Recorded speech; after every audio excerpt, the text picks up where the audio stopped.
इस हवाले से आपको बताएं कि समाअत में अब वक्फा कर दिया गया है और उसका दोबारा आगाज़ जो है वो 2 बजे के करीब किया जाएगा। इस अहम केस में अब जो ये समाअत है उसमें वक्फा कर दिया गया है।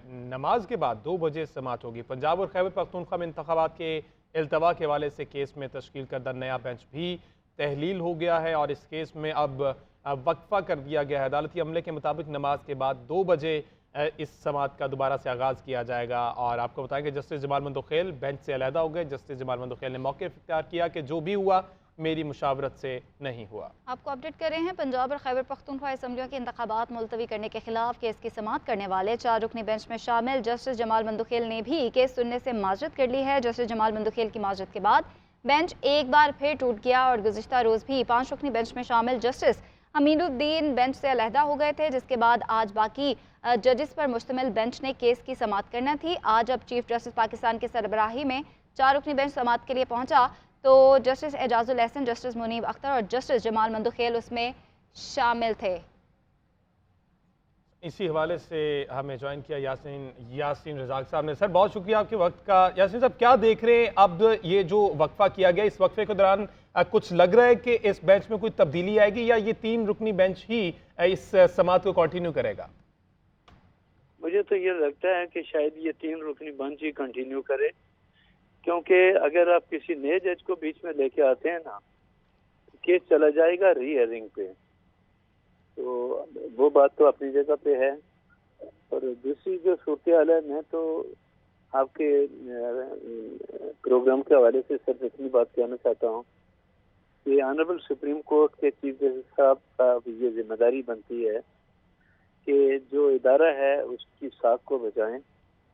और पहले जो मेन डिस्प्यूट ऑनरेबल जजेस के सामने आया, जो पहला फैसला है 4 और 3 और 3 और 2 का, इस पे फुल कोड बनाकर पहले ये तय करें कि ये 4 और 3 का फैसला था या 3 और 2 का फैसला था, और किसी तरह से सुप्रीम कोर्ट की साख को बचाने की कोशिश करें।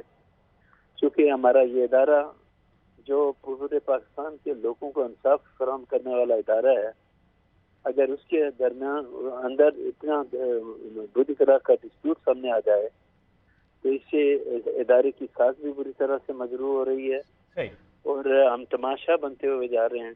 यासीन साहब, ये जो सर्कुलर जारी किया गया है काजी फायज़ के उस फैसले के खिलाफ, उसकी कानूनी हैसियत क्या होगी, इस बारे में भी थोड़ा सा आगाह करें। देखें, जस्टिस फायज़ साहब का जजमेंट है और उन्होंने आर्डर सस्पेंड किया कि जितनी प्रोसीडिंग 184(3) की हैं उनको हम सस्पेंड करते हैं जब तक रूल्स नहीं बनाए जाए।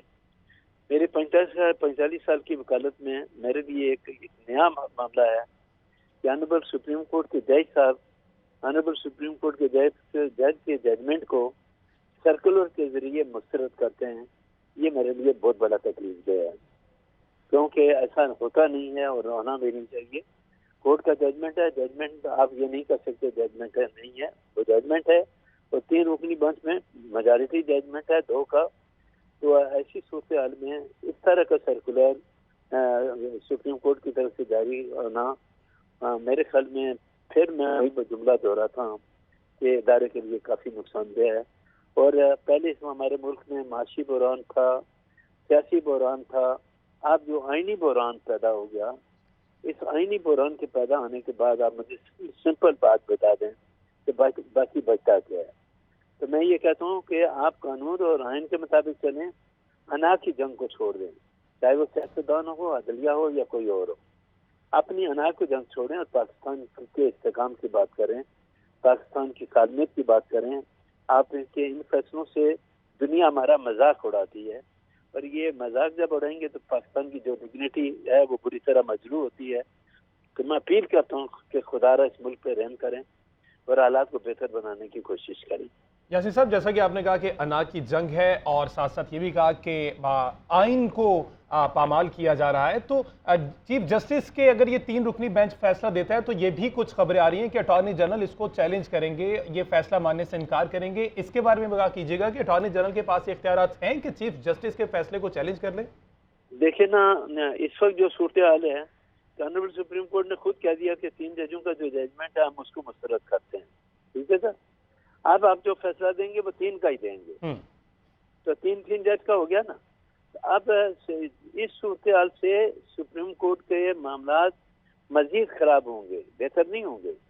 ऑनरेबल चीफ जस्टिस का ये फर्ज बनता है मेरे नज़दीक कि अल्लाह ताला उनको हिम्मत दे, अपने तमाम जजेस को बुलाएं, बैठाएं, अपने इख्तिलाफात चैम्बर के अंदर बैठ के तय करें। ये पब्लिक के दरमियान जो इम्प्रेशन आ रहा है कि सुप्रीम कोर्ट में एक नई जंग शुरू हो गई है, ये आप खुद बता दें कि फिर हमारे इदारों की रिस्पेक्ट कौन करेगा, इदारों के साथ कौन चलेगा। और आपको याद होगा कि मैं अमूमन एक बात कहता हूँ कि मेरे मुल्क के अंदर कोई भी इदारा इस वक्त राइट डायरेक्शन में नहीं है। हर इदारा आइन का मजाक बना रहा है, और एक आदमी के कहने पे जिसने इस मुल्क में क्राइसिस पैदा किए,